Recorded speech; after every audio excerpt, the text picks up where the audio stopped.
Andhra Pradesh deputy CM Pawan Kalyan కు అరుదైన గౌరవం లభించింది. ప్రముఖ పుణ్యక్షేత్రమైన ఉడిపిలో ఆయనకు అభినవ కృష్ణదేవరాయ అనే బిరుదును ప్రదానం చేశారు. కర్ణాటకలోని ఉడిపి పర్యాయ పుట్టిగే శ్రీకృష్ణ మఠం ఆధ్వర్యంలో నిర్వహించిన బృహత్ గీతోత్సవ కార్యక్రమంలో మఠాధిపతి సుగుణేంద్ర తీర్థ స్వామీజీ ఈ బిరుదును పవన్ కళ్యాణ్ కు అందజేశారు. భగవద్గీత ప్రాముఖ్యత, ధర్మం, తన రాజకీయ ప్రయాణం గురించి పవన్ కీలక వ్యాఖ్యలు చేశారు.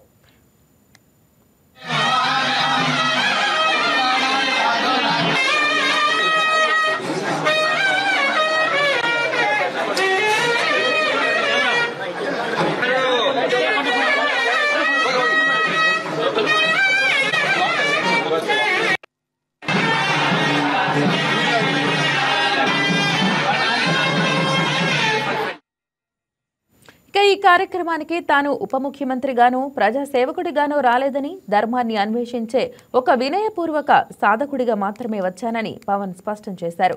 సరైన పాలన, సేవ, బాధ్యతలతో కూడిన ప్రతి చర్యే నిజమైన నాయకత్వానికి నిదర్శనమని ఆయన పేర్కొన్నారు. ఆంధ్రప్రదేశ్ ఎన్నికలకు ముందు తాను కూడా అర్జునుడు లాంటి సందిగ్ధతను ఎదుర్కొన్నానని గుర్తు చేసుకున్నారు. వ్యక్తిగత ప్రయోజనాల కంటే రాష్ట్ర సమగ్ర శ్రేయస్సే ముఖ్యమని, ధర్మాన్ని అనుసరించే కేవలం 21 స్థానాలకే పరిమితమయ్యారని వివరించారు.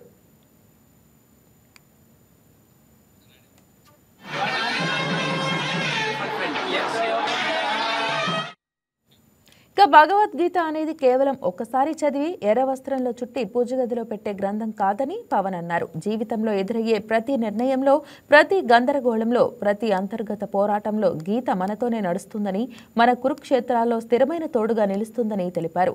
నేటి తరం యువత నిరంతరం సమాచార వెల్లువ, కెరీర్ ఒత్తిడి, గుర్తింపు సంక్షోభం, వైఫల్య భయాలు వంటి ఆధునిక కురుక్షేత్రాలను ఎదుర్కొంటోందని, వారికి అత్యంత అవసరమైన మానసిక బలం, భావోద్వేగ నిలకడను గీత అందిస్తుందని అభిప్రాయపడ్డారు.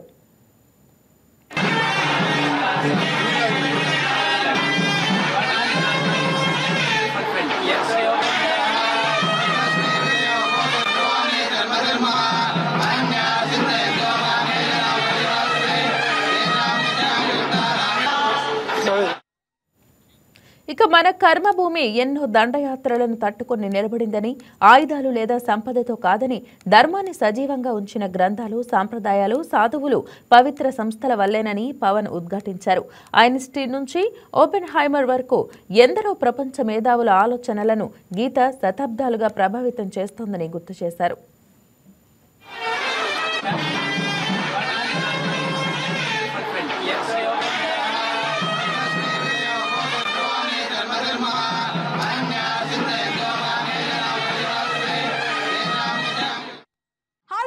ఈ వీడియో మీకు నచ్చినట్లయితే లైక్ కొట్టి షేర్ చేసి వైకే టీవీని సబ్స్క్రైబ్ చేసుకోండి.